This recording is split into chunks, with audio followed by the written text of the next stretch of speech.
그는 이제 몇 번째 수술대에 오르는지조차 기억하지 못한다.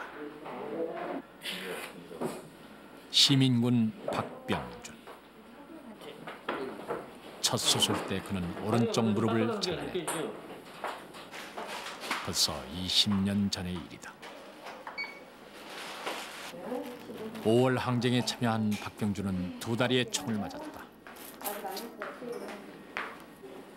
그때도 지금처럼 도청 지하실 바닥에 엎드려 있었다.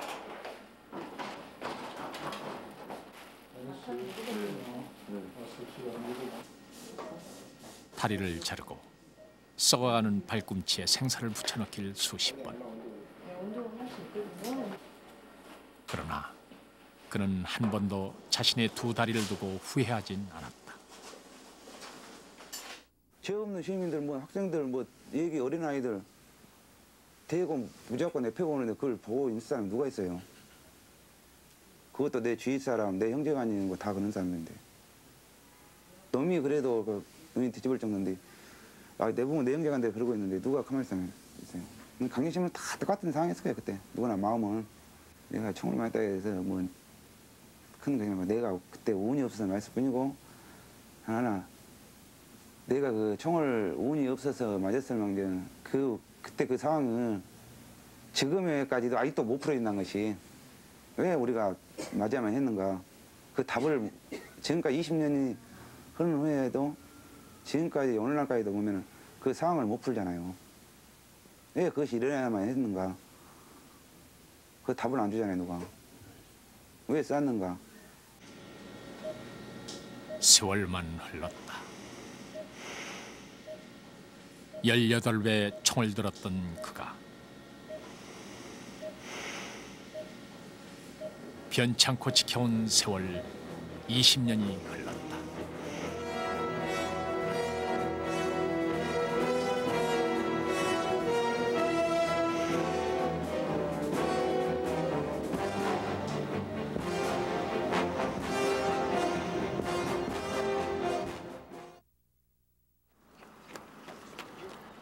지난 97년 광주 망월동 5.18 묘역. 80년 5월 항쟁 당시 희생됐던 사망자들의 유골을 신묘역으로 이장하기 위해 발굴하고 있었다.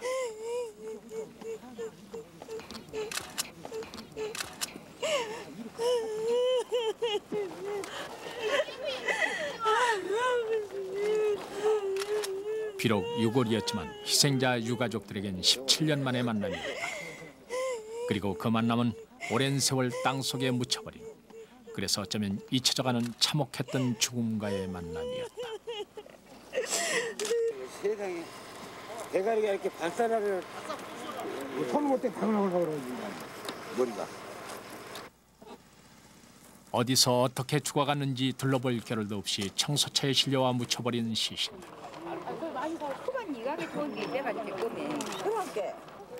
당시 묻혀졌던 한 고등학생의 무덤에선 그가 차고 있던 손목시계가 발굴됐다.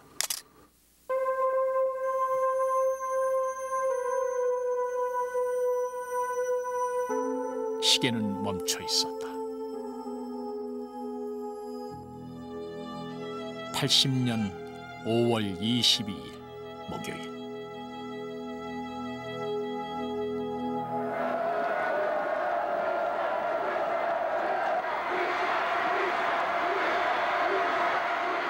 그는 시계가 멈추기 하루 전만 해도 금남로 시위대열 안에 있었다. 어머니 조국이 부릅니다란 말을 남기고 금남로로 뛰쳐나간 지 불과 너댓 시간.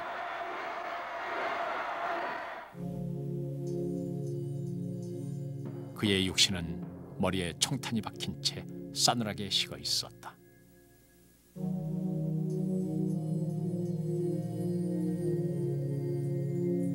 대동고 3학년 전영진.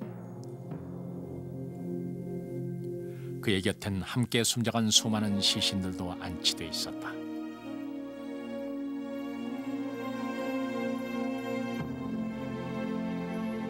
그 죽음은 지금 우리에게 무엇을 말해주고 있나?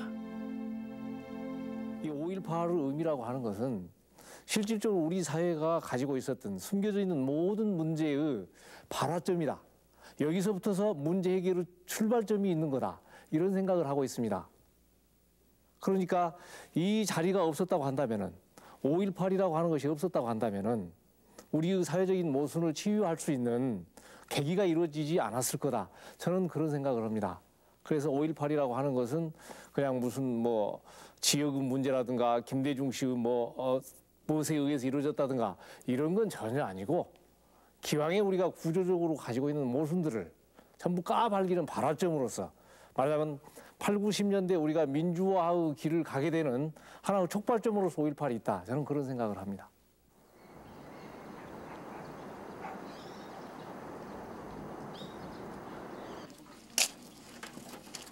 5월 항쟁은 80년 5월을 좀 더 거슬러 올라 서슬퍼런 유신체제 70년대의 우리 현실에 뿌리내려 있다. 시다를 했는데 우리 애기가 은근 빨라. 이제 다른 데를 다 부도가 나서 가버렸는데 저는 악착같이 동생을 가르치기 위해서 친척집에서 그렇고 김경숙은 70년대 우리 현실을 비추는 거울이었다. 광주에서 태어나 국민학교를 졸업하고 상경한 뒤 여공 생활을 하던 김경숙. 79년 8월 김경숙이 다니던 YH 무역회사는 직장 폐쇄가 되고 만다. 두 번은 그리고 이제 완전히 붕어빵으로 끼니를 때우며 남동생 학비를 보내던 김경숙.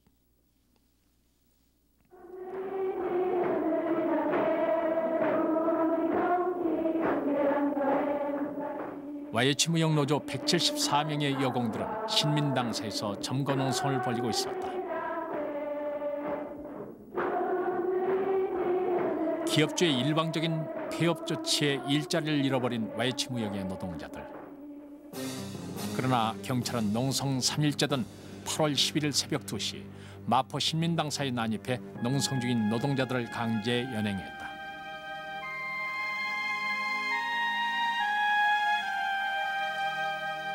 YH 노조 상임 집행위원이던 김경수는 그 과정에서 중상을 입고 병원으로 옮겼으나 끝내 숨을 거두었다.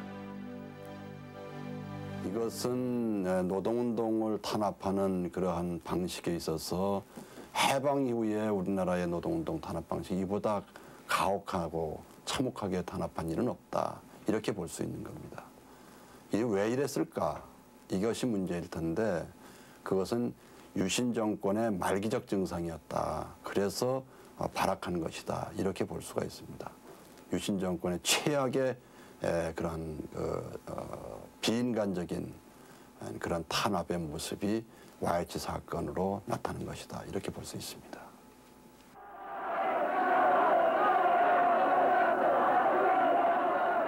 YH 사건을 필두로 유신 정권에 대한 민중들의 반발은 79년 10월 부산 마산 지역에서도 터져나왔다.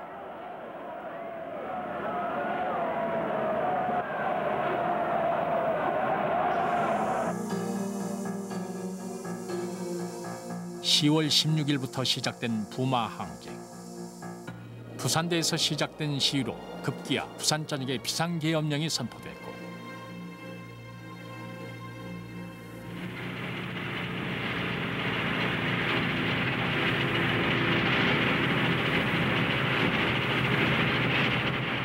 박정희 정권은 3공수여단을 부산에 투입했으나 시위는 이미 마산 지역까지 확대되고 있었다. 18년 유신 독재의 끝은 그렇게 다가오고 있었다.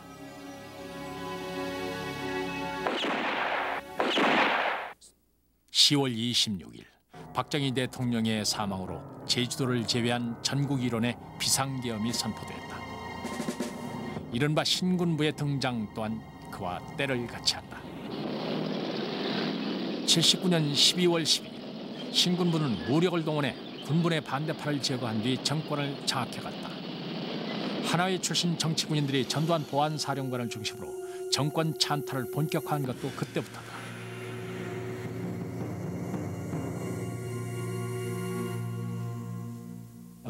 상당수의 많은 민주화의 기대를 가지고 있던 운동 세력들은 아마 신군부가 곧바로 권력을 장악하기는 힘들 것이다라고 하는 상당한 낙관을 가지고 있었던 것 같아요. 그러나 분명한 사실은 이미 11월 정도부터 이미 그 군부 핵심부에서는 이 유동적인 상황을 다시 과거의 그 박정희 시절과 같은 형태로 되돌리기 위한 움직임들이 아주 조직적으로 진행이 됐고, 그러나 유신 독재의 종말은 국내 모든 정치 세력에게 막연한 희망을 가져다 주었다. 유신 체제 하에서 구속됐던 민주 인사들이 긴급조치 구호 해제와 함께 석방됐다. 12월 8일 가택연금이 해제된 김대중과 김영삼, 김종필, 삼김 정치인들을 중심으로 정치권에선 유신헌법 개정 등 민주화 일정이 추진되고 있었다.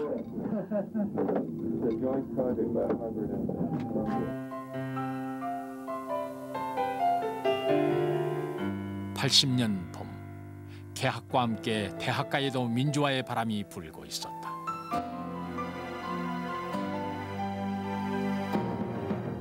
총학생회 부활과 함께 대학생들의 정치 참여가 활발해졌고 5월로 접어들면서 학생들은 정치 민주화를 요구하며 가두로 진출하기 시작했다.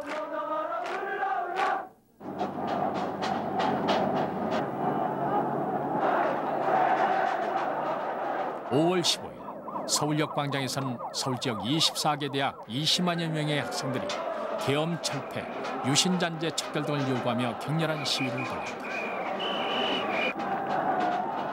그러나 그날 밤 각 대학 총학생회 회장들은 시위 중단과 학교 복귀를 결정하고 말았다. 우리가 이제 밤까지 최소한 이 대우를 유지하면서 좀 더 구체적인 진전들을 이끌어내는 데까지 나갔어야 되는데 너무 성급한 결정을 내린 거거든요. 성급한 결정을 내리는 배경에는 그러니까 효창 운동장에 상당히 많은 군병력이 주둔해 있고 그들이 이제 곧 이 대우를 향해 진격이 올 것이다 라고 하는 아주 그 뭐 악성의 이런 정보들을 전달해 오면서 지도부에게 지금 어쨌든 그 대중의 어쩌면 신군부에 대한 적개심이나 분노가 아직 확대되어 있지 않은 상황에서 다시 한번 대중에게 설득도 해내면서 큰 전선을 형성하는 것이 옳지 않겠는가. 유신 정권의 몰락과 함께 본물처럼 터져나온 민주화의 요구는 광주 역시 예외가 아니었다.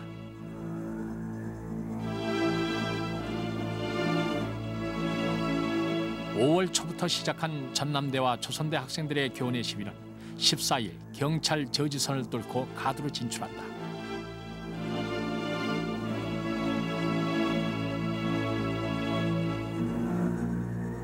(15일과 16일에는) 교수, 학생, 시민 등 2만여 명이 운집해 민족민주화 대성회를 가졌다.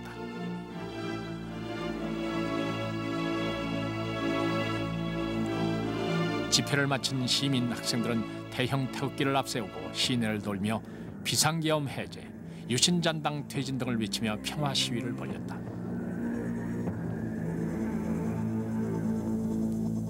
서울 지역 대학생들이 이미 시위 중단을 결정한 16일에도 광주에서는 대규모 군중 집회와 함께 횃불 행진이 진행됐다.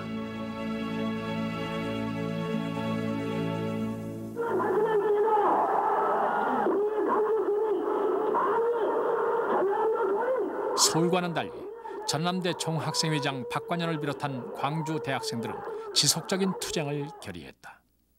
광주에서는 그 주변에서 여러 가지 우려들을 좀 하고 있었어요. 두 가지 우려를 하고 있습니다.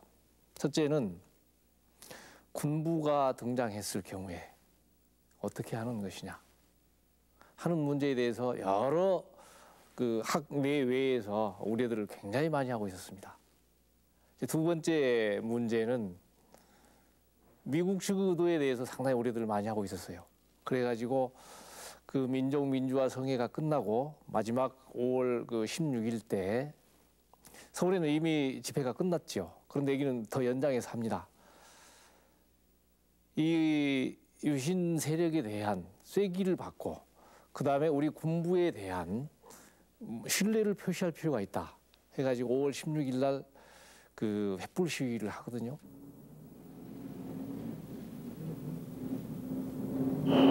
그런 가운데서도 5월 15일 신군부는 정권 장악을 위한 병력 이동을 서두르고 있었다.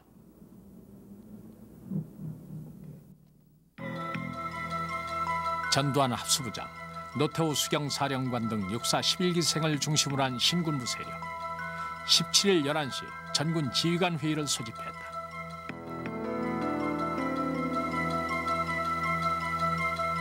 정호영 특전사령관 등이 주도한 이 회의에서 비상계엄의 전국 확대, 대학 휴교령 선포, 삼김 연행 등을 결의했다.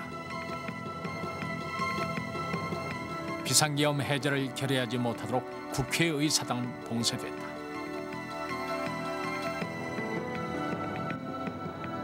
밤 9시 42분 비상 소집된 임시국무회의는 무장병력의 삼엄한 경비 속에 비상계엄의 전국 확대를 결의하고 8분 만에 끝이 났다.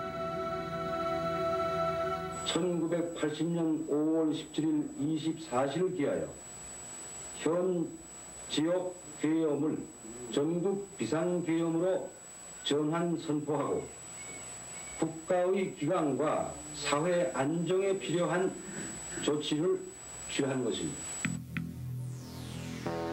철저한 검열 속에 신문들은 비상계엄 확대 소식을 호혜로 발행했다. 모든 언론기관엔 군병력이 배치됐고 정치활동 금지, 대학 휴교령이 선포됐다. 밤사이엔 대대적인 예비검색이 실시됐다. 학술 심포지엄인가 있어가지고 강연을 듣고 뭐 별일 없이 집으로 돌아와서 이제 잠자려고 하는 순간이었는데 밤 12시가 조금 넘어서 저희 집을 이렇게 대문을 두드려서 밖에 나가봤더니 이제 그 보안 한 4, 5명의 민간인인데 군복을 입지 않은 민간인 옷차림의 수사관들이 4, 5명 와가지고 무조건 연행을 했습니다. 저희들은 그 이유를 이제 몰랐는데 바로 거기서 연행돼가지고 505 보안대 지하실로 이렇게 끌려가는데 끌려가서야 이제 그 비상계엄이 확대되었다. 그리고 우리들이 예비 금속됐다. 그런 사실을 알게 됐습니다. 5월 17일 밤 휴교령이 내려진 대학엔 계엄군이 주둔했다. 18일 완료된 계엄군의 대학 점령으로 80년 민주화의 봄은 끝이 났다. 전남대와 조선대는 7공수 2개 대대가 새벽 2시 30분 점령을 완료했다.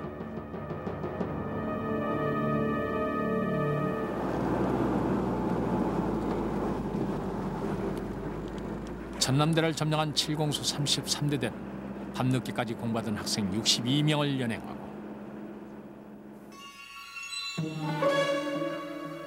정문과 후문에 경계병력을 배치해 학내 출입을 봉쇄했다. 학교는 더 이상 진리가 살아 숨쉬는 상아탑이 아니었다.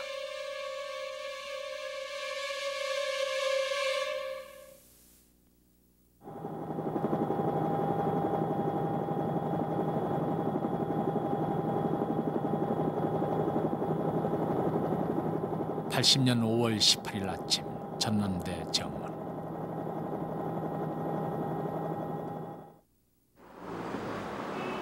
휴교령이 내려지고 공수부대가 점령했던 이곳은 오늘처럼 평온할 수 없었다. 정문은 굳게 닫혀 있었고 7, 8명의 공수부대원들이 완전 무장을 한 채 학생들을 귀가시키고 있었다.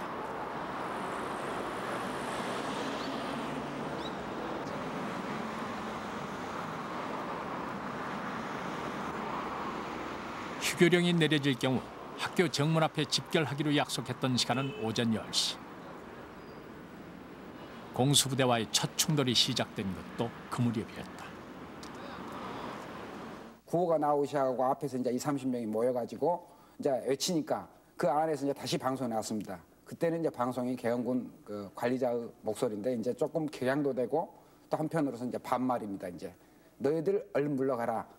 너희들은 여기에 있어서는 안 된다.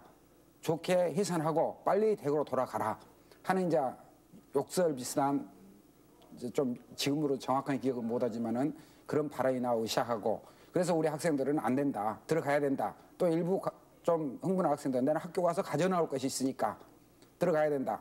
하면서 이제 학교 안으로 들어가려다가 학교 앞 그 정문에서 계엄군들한테 이제 밀치고 또 곤봉으로 때리고 발로 채이고 이제 그러면서 과격해진 겁니다. 이제 사실은. 해산에 나선 공수부대원들은 미처 피하지 못한 학생들을 붙잡아 마구잡이로 구타했다.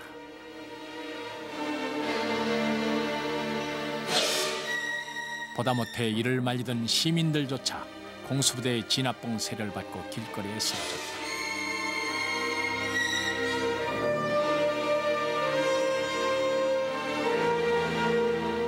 순식간에 전대 정문 앞은 아수라장으로 변했다.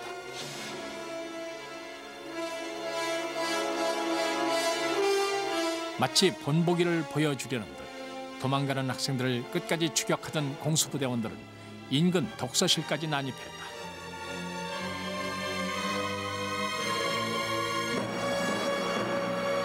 군인들이 이렇게 3명이 이게 학생들이 앉아 있는 데를 이렇게 다니면서 그 학년 표시를 확인을 하더라고요.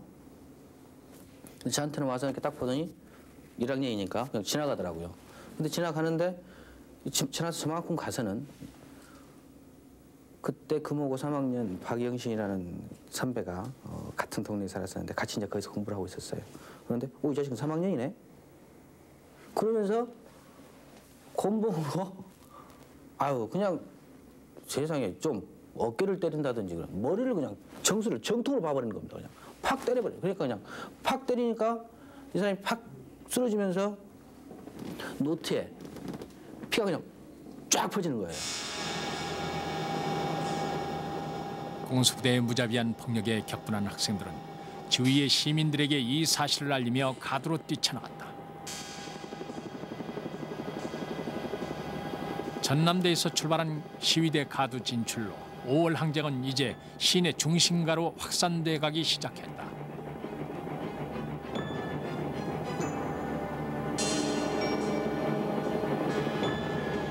광주역을 거쳐 공영터미널까지 단숨에 뛰어온 시위대는 공영터미널 주변의 시민들에게 공수부대의 만행을 알린 뒤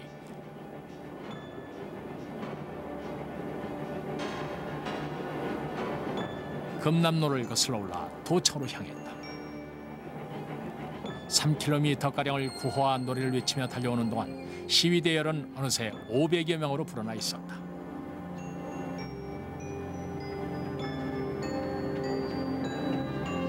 오전 10시 30분경 가톨릭 센터에 도착한 시위대는 긴급 출동한 전투경찰과 투석전을 시작했다.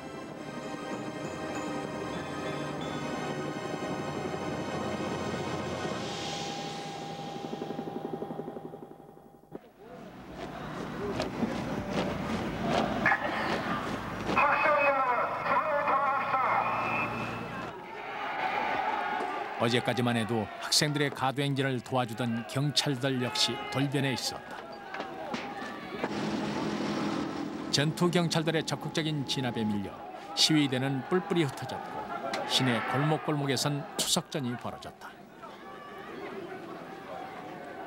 학생들이 가톨릭 센터 같은 데 이렇게 피하고 하니까 시민들이 이제 그걸 시민들도 당시에 거의 온 거리에 이제 금남로를 양안에 이제 다 하던 메꿀 정도로 많은 분들이 나와 계셨는데 이제 그 전경들이 진압을 하면서 이 학생들만 구타하는 게 아니라 같이 이제 그 구경이랄까 참여하고 있던 그 이제 방관자랄까 옆에서 보고 있던 그 시민들을 무차별로 이렇게 구타를 하고 이렇게 해가지고 이제 왜 이렇게 학생들 많이 구타를 하느냐 그렇게 해서 이제 시민들도 공분을 일으키고 이렇게 돼야 되겠느냐 상당히 그런 공분을 일으키고 이제 같이 좀 골기를 내서 시위대에 참여했던 이제 그런 생각은 저는 그날은 나고요. 계엄 상황일지에 당시 시위대의 증가 추세가 잘 기록되어 있다. 기록에 의하면 100여 명이던 시위대는 시간이 지날수록 증가해 대학생뿐만 아니라 점차 시민들이 동참했음을 알 수 있다.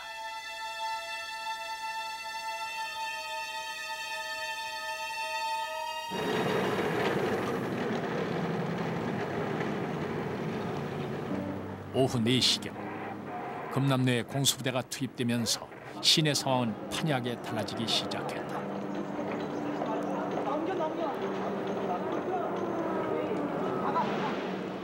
시위 진압에 나선 7공수 2개 대대는 날아오는 돌멩이에도 아랑곳하지 않고 시위 군중을 향해 돌진해왔다.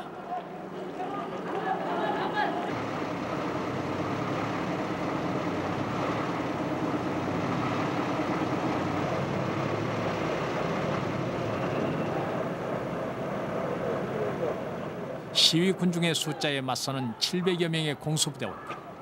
그들은 국군 최정예 특수부대였다. 그들은 왜 금남로에 투입됐을까? 전교사 교훈집에서는 공수부대 투입 이유를 이렇게 밝히고 있다.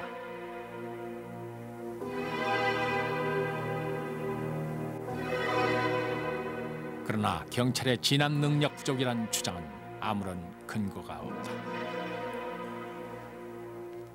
학원 자율화를 부르짖고 뭐 부르짖고 하니까 온통 학원을 이슈로 해가지고 아주 자유 분위기가 만만했죠. 그러니까 이제 학생들이 민주학원 건설을 위해 가지고 학교에서 일부 시위를 하다가 또 바깥으로 나와서 또 경찰들이 시위 진압하면 또 들어가고 뭐 해가지고 이렇게 지냈던 상황이기 때문에 막 빈변히 소규모적인 시위는 있었죠. 그러나 시가나 기타는 다 폐문했다. 심지어 시위사령관이 청문회 때인가요? 그 밝힌 사항을 보면은 5.18이니까 5.17, 5월 17일 날 그 비행장에 가가지고 테니스 했다는 거 아닙니까? 신군부는 공수부대 투입의 명분을 위해 당시 도경국장 안병하에게 책임을 물었다. 27일 연행된 안병하는 수사 중 고문에 의한 후유증으로 지난 88년 사망했다.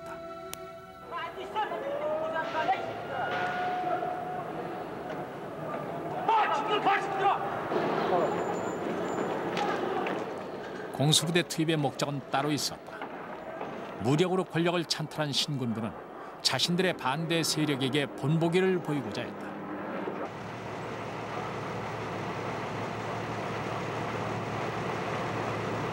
그에 따라 공수부대의 임무는 금남로 일대를 공포의 도가니로 만드는 것이었다.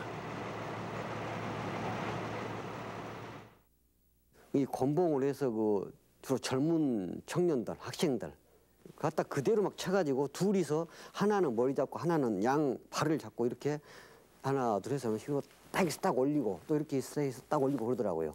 사람들이 아주 그 인산인해를 이뤘고 그걸 딱 보니까 이제 성격 자체도 상당히 좀 다혈질이고 그럽니다만은 그 고흥간이 음식점에 그 아주머니께서 돼지 머리를 썰고 있는 큰 식칼이잖아요. 식칼로 돼지 머리를 썰고 있는데 칼을 좀 주시오 그런 얘기도 않고 썰고 있는 그 돼지 머리 그걸 갖다 칼을 딱 빼서 들고 그냥 밀쳐내고 그 칼을 딱 들고 그냥 그쪽으로 달렸어요. 공수부대 있는 쪽으로. 한 50여 미터 이상 달렸죠. 달렸는데 그때 옆에서 이제 저를 아는 집사들이나 또는 다른 사람들이 억지로 이제 뛰어말겨 가지고 저를 갖다 다시 그 택시 영업용 택시 쪽에 밀어 넣어 가지고 겨우 이제 저는 이제 물러 나오고 이제 그랬습니다만 그때 그 상황이 그만큼 그 어떤 우리 광주 시민들에게 하나의 그 분노의 일순간에 어떤 분노의 도가니로 그냥 몰아냈다 이제 그런 얘기죠. 제가 그때 당시 한 5, 6분 정도 예상에 한 구타를 당한 것 같아요. 그래가지고 그 자리에서 실신이 되었다가 한 2분 정도 있으니까 저를 끌고 가더라고요. 양쪽에서 잡고. 그래서 이제 저는 이제 안 끌려가려고 반항을 하니까 이 발 옆에 이렇게 손을 넣더라고요. 따라가던 사람이. 그러더니 갑자기 위에서 내려치는 거 의식적으로 사람이 안 맞으려는 방어 능력을 이제 발휘하기 위해서 손으로 막았는데 맞고 보니까는 그때 손으로 막은 것까지는 아는데 그 뒤로는 실신이 돼갖고 아무 생각이 없이 있다가 정신을 차려갖고 일어나서 보니까 그 군용 트럭에 실려갖고 있었고 군용 트럭 안에는 한 3명 내지 아마 4명 정도가 그 안에 실렸는데 온몸에 피투성이고 저 또한 마찬가지고.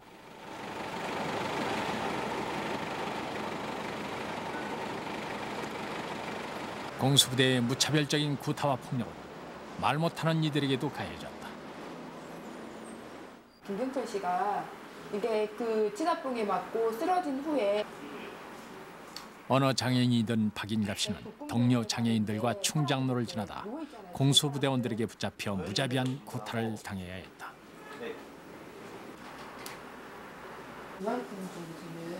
손짓으로 장애인임을 밝혔지만 공수부대원의 곤봉 세례는 막무가내였다. 군인들이 와가지고 김경철 씨 목 뒷부분을 때려서 쓰러지는 걸 보고 도망을 쳤다고 이렇게 얘기를 하시네요.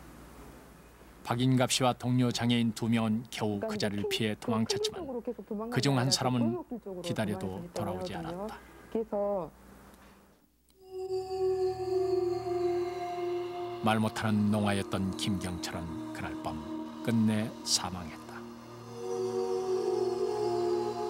5월 항쟁 최초의 사망자 김경철. 그의 검시 조사엔 사망 원인으로 타박사가 기록됐다. 한마디 비명조차 지를 수 없었던 농아 김경철은 온몸에 시퍼런 멍이 든 채 죽었다.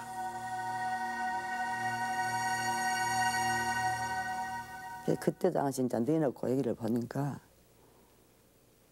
참 누이로는 볼 수가 없어요. 개를 뛰더라도 그렇게까지는 안 했을 거예요. 공봉으로 맞은 자국이 발로 차고 공봉으로 때리고 얼마나 했던가. 택이고 이매고 발도 구두발 인겨서 발꾸랑도 인길나져 버리고 이런 데를 공봉 자국이 깨할랑 벗겨서 해놨는데 옷도 안 입히고 깨할랑 벗겨갖고 냉장고에서 여서 뺄까한다 여놓고 꽃잎으로 덮어놨더라고요. 지금 상상만 해도 그때 당시 그것을 보면 저녁이면 잠을 못 자고 정신이 대불나겠어요. 그때. 그것을 보고 참말 기가 막혀서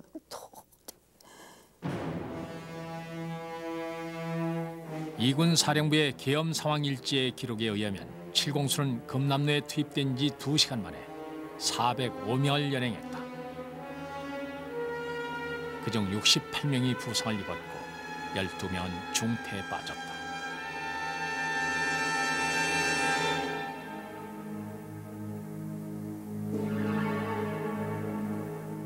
통행금지가 1시간 앞당겨진 광주는 공수부대의 만행에 치를 떨며 항쟁의 첫밤을 보내고 있었다.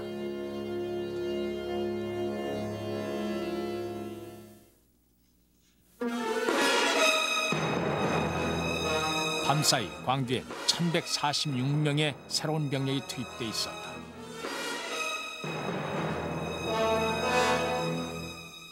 새벽 4시 11공수여단 3개 대대가 광주로 정파된 것이다.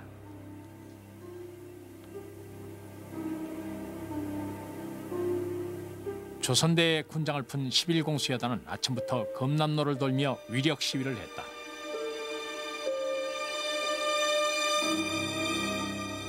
오랜 충정훈련과 밤샘 이동으로 지친 부대원들에게 위력 시위는 간 증오심을 갖게 했다.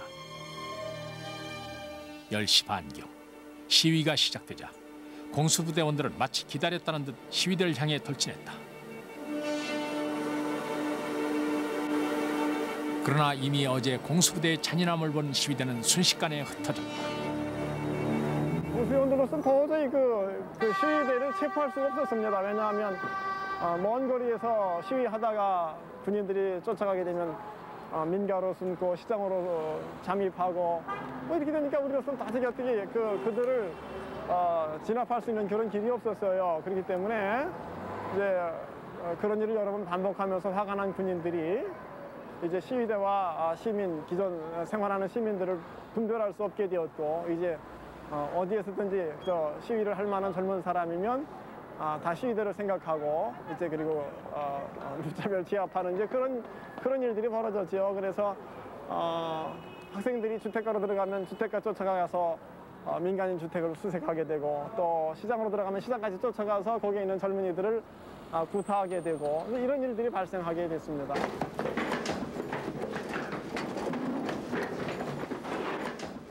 표적을 이룬 공수부대원들은 무등고시학원으로 나뉘 안에 있던 학원생들을 닥치는 대로 구타했다.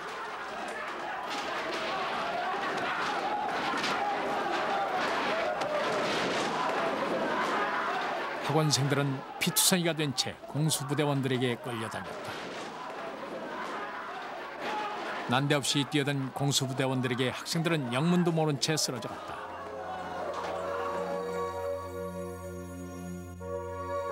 이날 공수부대원들에게 온몸을 구타당한 정박남은 그 후유증에 시달리다 지난 94년 끝내 세상을 떴다. 신교시가 들어갈 무렵에 그런 상황이 나와가지고 아주 아수라장이 되어가지고 그때 당시에 공수부대 요원들이 이 곤봉하고 음주를 하는 것으로 저는 알고 있습니다. 그래가지고 계단에서부터서 난입을 하고 그 안에서 학원생들이 나오지를 못한 사람들은 2층에서 뛰어내리고 그 다음에 내려오면은 100% 다 연행이 되게 그런 그 사람들이 곤봉으로 해서 우리 그 광주 시민들에게 학원생들에게 그 구타를 하고 곤봉으로 해서 처음에 머리를 치고 그 다음에 허리를 공수부대를 쳐가지고 이제 쉽게 말하면 여기 학원에서 유혈 사태가 나고 난장판이 됐던 그런 여기가 현장입니다.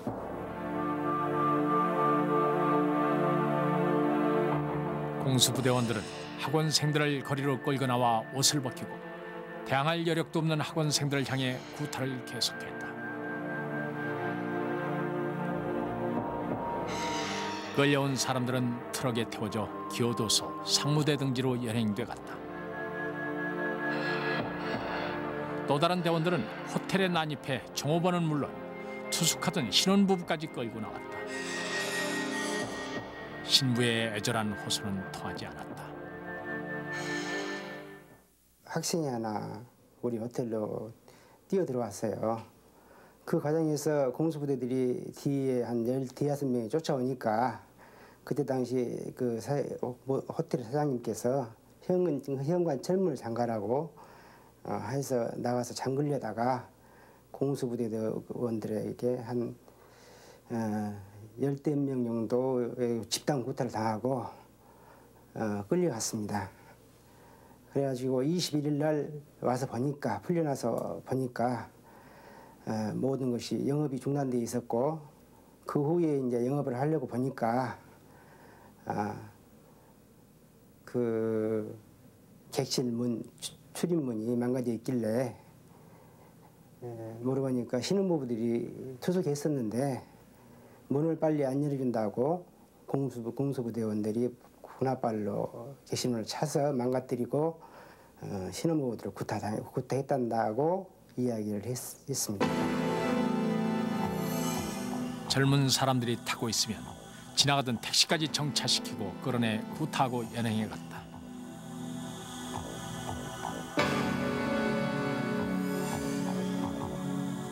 승객들의 무거움을 항변한 택시기사들은 곤봉이나 개머리판에 구타당하기 일쑤였다.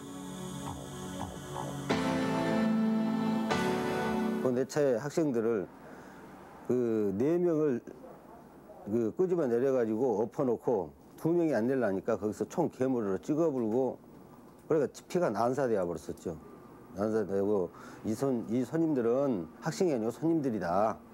그러니까 그냥 놔둬라. 그러니까 이 새끼 기사 죽여버려고 그때 당시 괴물을 옆에 갖고 내 쿨에 차보니까 유리창 그 유리 깨져불면서 하여튼 그때는 뭐 하늘이 노랗더라고요. 그냥 살아야 되겠다는 생각밖에 안 들고 그래 이제 나는 도망가가지고 그 학생들이 어떻게 됐는가는 지금까지 모르죠.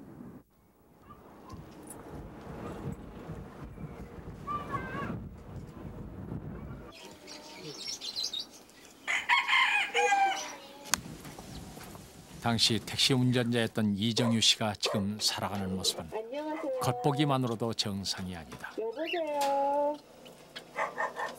여보세요. 80년 5월 계영군의 곤봉에 머리를 맞은 뒤 지금도 예고 없이 시작되는 정신질환을 앓고 있는 이정유 씨. 그는 사람들과 떨어진 외딴 집에서 홀로 살아가고 있다. 남들이 볼 때는 전부 다 아주 오히려 참 어찌 이렇게 활동을 못하고 하냐 그 말이에요. 나는 이래저래 그렇게 버덕이고 뭐 하기 어렵다. 그래도 건강할 때는 그래도 남들 그 잘하는 사람들하고 같이 따라다닐 정도로 되었는데 지금은 이렇게 아무것도 못하다시피 이렇게 못하고 하니 얼마나 이 가정적으로 옆에 모든 사람들한테 피해를 많이 끼치죠.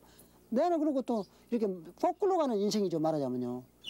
뭔 일을 제대로 좀 남들은 이 나이면 지금 좀 말하자면 빨리 보면 혼자 볼 나이인데 그런데 이렇게 내가 아내도 없이 이렇게 혼자 앞으로 조금 더 있다가 더 심해지고 지금 점점 날이 가면 갈수록 저렇게 내게 내 생각이지만은 더 멀어져요 사람들이요.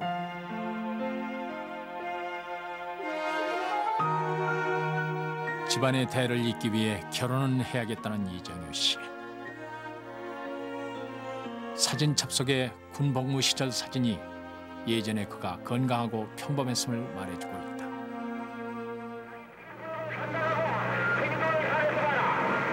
80년 5월 당시 계영군에 진압본 살상무기나 다름이 없었다.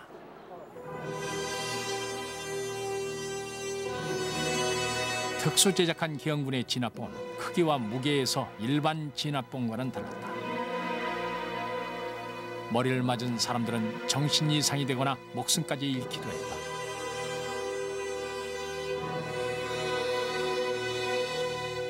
동생을 찾으러 가다 무등 경기장 앞에 있던 공수부대원들에게 머리를 구타당한 박종화. 후유증 끝에 84년 결국 사망했다. 머리를 어떻게 때려버리는가. 그 해골이 이렇게 생겨갖고 한쪽에는 아무것도 없었다. 맞은 데로 없다. 그거 뭐도 뼈 맞춘 사람들 다 있잖아요. 그 유족에서 해서 이렇게 생겼는데 해골이 여기 한쪽에는 하나도 없어. 오른쪽이든가 왼쪽이든가 모르겠어요. 그렇게 바삭바삭 깨져버렸는데 그렇게 병원에 가서 한여를 있다가 집에 데리고 와버렸죠. 식물도 되고 눈도 못 떠본 애기를 병원에서 데리고 병원비만 물고 있겠어. 그렇게 집에 데리고 와서 집에 와서 열을 다 안 가고 세상을 떴을 것이야. 계엄 상황일지에 기록된 19일 오전. 공수부대의 시위 진압 실적은 학생, 시민 등 107명 연행. 11공수는 상황 종료를 확인하고 조선대로 퇴각했다. 그러나 11공수가 퇴각하자 금남로에서는 또다시 시위가 시작됐다. 시위는 더욱 격렬해져 있었다.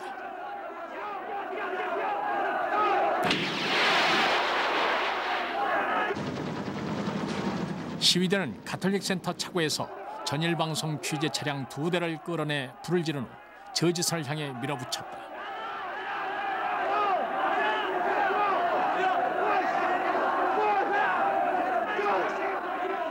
다시 투입된 공수부대에게 이제 시위대는 일방적으로 당하지만은 않았다.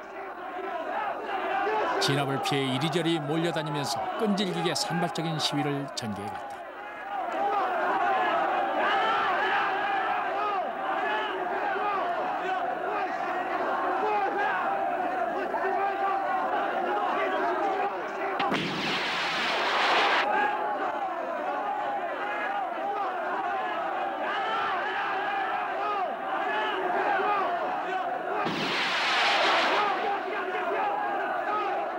흩어졌다 다시 모이기를 몇 차례. 시위대는 공수부대에 쫓겨 밀려날 때마다 말로 형언할 수 없는 폭력을 경험했다. 두려움에 도망쳤지만 부끄러움과 수치심에 다시 돌아설 수밖에 없었다. 18일에는 학생들이 주로 그랬었는데 19일에는 일반인 시민들이 막 분노해가지고 이 금남로에 아주 가득 모였었거든요. 그래가지고 위에서 그 헬기가 돌아다니고 그러니까 헬기에다 대고 막 손짓을 하면서 물러가라고 그랬었는데 거기 이제 공수부대가 또 한번 쓸어버린 겁니다. 그러니까 쫙 다 흩어졌다가 또 다시 어느 순간에 이렇게 다시 모이는 겁니다. 충파 있는 데도 모이기도 오고 공원에 모이기도 오고 그렇지 않으면은 이제 공영터미널 그런 부분으로 모였다가 또 다시 이 세력이 커지면 다시 금남로로 또 모여드는 겁니다. 그런 것을 한 서너 차례 이렇게 반복을 했었죠. 마치 풍선이 이렇게 커졌다, 적어졌다, 바람이 빠졌다, 또 다시 불어서 가득 팽팽히 채워진 것처럼 그런 식의 상황이 계속 반복됐던 것으로 기억합니다. 특전사 전투상보의 기록에 의하면 이날 오후 공영터미널에선 가장 격렬한 시위가 벌어졌다.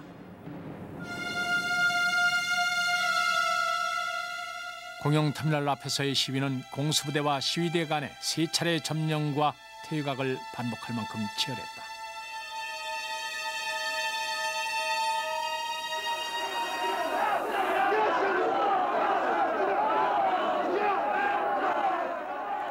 (19일) 오후 5시경 공영터미널 앞에 집결한 4천여 명의 시위대는 가드레일과 인근에 있던 대형 트럭에 불을 지른 뒤 이를 반격으로 공수부대와 백병전을 벌였다.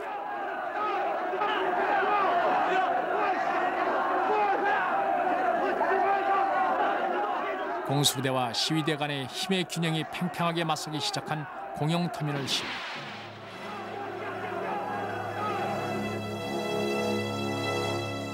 공수부대의 대검 사용이 본격화된 것도 이때부터다. 거기에 이제 아마 소대장급이나 되겠지. 그 사람이 지목을 하더라고. 저놈 잡아, 저놈 잡아, 저놈 잡아. 지목을 막 하더라고요. 그래서 저를 잡으라고 지목을 하고 있으니까 저도 이제 놀라니까 뒤에 도망하는데 이제 잡혔어요. 잡혀가지고 왜 그러냐고 이제 반항을 하니까 이 새끼 너 데모했지 하면서 그냥 대검으로 그냥 얘기를 그냥 찔리더라고요. 진짜 처음에 이거 맞을 때, 이거 대검으로 찔릴 때는 많이 안 찔려나서 그렇게 대항할 수 있었는데 제 차 또 여기를 옆에서 찍더라고요. 그냥까지 괜찮았는데 뒤에서 뭔가 그냥 내리쳐불더라고요. 그래서 이게 이걸 맞고 이제 제가 정신을 잃었는데 나중에 일어나서 보니까 피가 이제 연대가 다 나오고 다리에 이제 다리가 아픈서 보니까 다리에도 이렇게 이 대검이 칼로 찍힌 상태였더라고요. 부스러기 같이 계속 일어나요. 공수부대원의 대검에 다리와 이마를 난자당한 김인윤 씨. 이게 계속 그는 영광에서 광주로 올라오던 길에 공영터미널 대합실 안으로 난입한 공수부대원들에게 폭행당했다.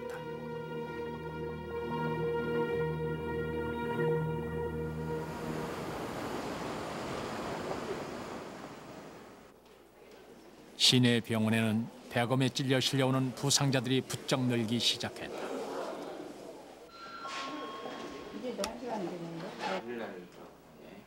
전대병원 흉부외과 의사인 오봉석 씨가 19일 밤 수술했던 한 여학생.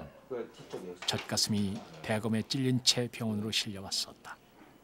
19살 묵은 그 여자분이었는데 이 칼로 2군데가 이렇게 자상으로서 들어왔는데 첫 번째는 유방 상부의 앞부분이었고 두 번째는 뒤쪽에서 이렇게 찔린 부위였습니다. 환자는 그 호흡곤란으로 처음에 들어왔습니다.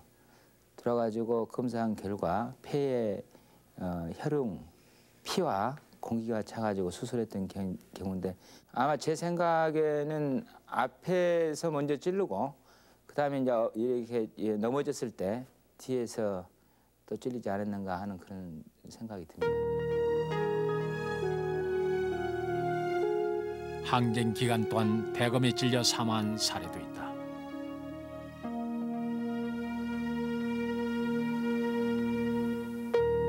20일 사망한 김경환은 등 쪽에 3군데나 대검에 찔려 사망했고 22일 사망한 여고생 손홍예 또한 사망 원인은 차상으로 기록돼 있다.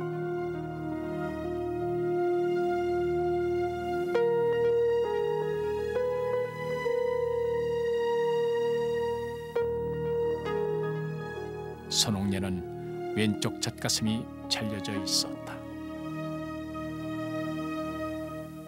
형수님과 누나 친구가 들어가고 얼굴은 전혀 이제 못 보고 몸도 못 보는데 신하고 밑에 바지인가 그런 보고 이제 누나랑 확인을 하고 나와갖고 막 좀 시끄러웠죠. 막 울고 이렇게.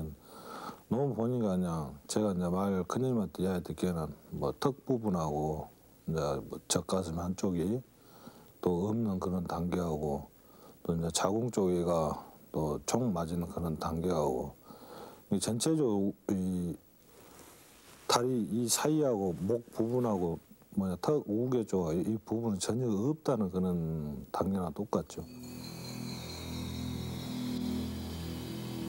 공수부대의 진압 행태는 시간이 갈수록 잔인해지고 있었다.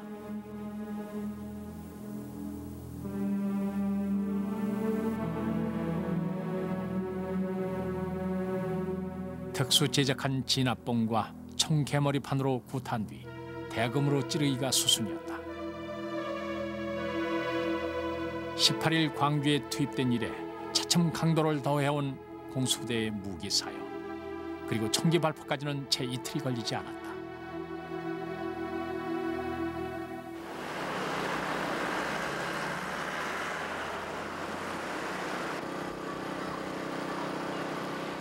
(19일) 오후 광고 앞에선 최초의 총성이 울렸다. 4시 50분 광고 앞 도로에서 시위대에게 포위 공격을 받고 있던 장갑차인데 잠시 후 장갑차 문이 열리면서 시위대를 향해 M16 소총이 난사된다.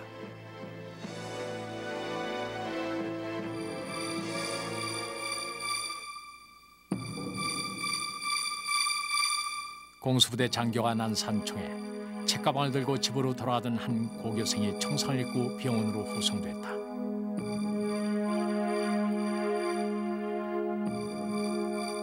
병원엔 이미 곤봉과 구타로 실려온 환자들이 가득했지만 총상을 입고 후송된 부상자는 김영찬이 처음이었다. 군인들은 21일 날 썼다고 막 우기는데 제가 직접 19일 날 총을 맞은 당사자거든요. 근데 그때 당시로 제가 이제 느꼈지만은 설마 나라를 지키는 군인들이 국민들을 향해서 적이 아닌 국민들을 향해서 총을 쏠라디 설마 나를 향해서 시민들을 향해서 총을 쏠라디 그런 생각을 가지고 그때 시위에 동참을 했었는데 과연 나라를 지키는 군인들이 어떻게 국민들에게 총을 쏠 수 있는가? 어떻게 국민들이 세금으로 나라를 지키는 총을 사고 총알을 사서 나라를 지키라고 했는데 그걸 국민들을 향해서 쏠 수 있는가? 저는 도저히 지금도 이해할 수가 없는 상황입니다. 지난 96년 검찰 조사가 시작되면서 공수부대원들의 성폭행도 사실로 밝혀졌다. 80년은 5월 19일 당시 여고 1학년이었던 김모 씨. 김 씨는 오늘 광주지검에 출두해 당시 8명의 공수부대원들이 광주시동 상거리에서 자신과 여고생 1명 그리고 30대 여자 등 3명을 인근 야산으로 끌고 가 성폭행한 사실을 폭로했습니다. 오늘 참고인 조사에서는 현재까지 알려진 계엄군의 성폭행 사례만도 모두 6건. 그중엔 공수부대원에게 자매가 함께 폭행당한 경우도 있었다. 19일 계엄군 2명에게 끌려가 인근 야산에서 성폭행당했다는 당시 여고생 유모 씨. 사해줘갖고 그래갖고 이제 거시기에다 그렇게 그냥 맞고 이렇게 막 거시기 이렇게 육체적으로 당하고 그래갖고 그때 언니 혼자 그랬어요? 아니면 또 누구 있었어요? 다른 사람들 서 있었는데 그런 사람들은 아줌마 같아. 그게 그래 어떻게 해서 그게 막 정신이 없지 그때는 막 이제 처음 경험이라 나이도 어리고 막 어떻게 된지를 모르고 참. 오래되고. 몇 명인가도 잘 모르시겠어요?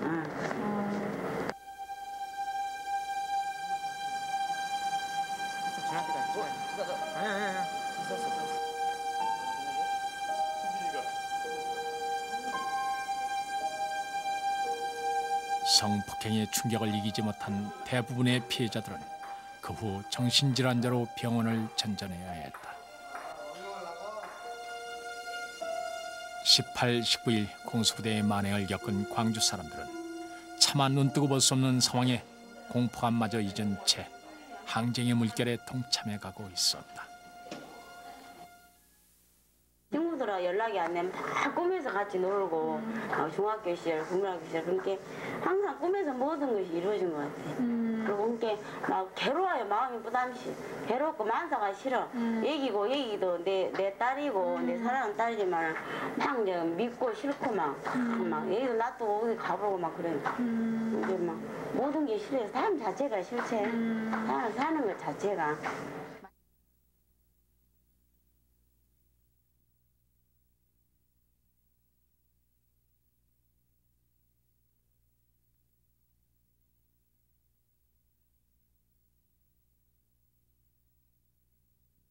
Il y avait de tant de grands-mamans, des fleurs qui poussaient dans son jardin. Le temps a passé, seuls restent les pensées, et dans tes mains il ne reste plus rien. Qui a tué grand-maman? Est-ce le temps ou les hommes qui n'ont plus le temps de passer le temps? La la la la la la la la la.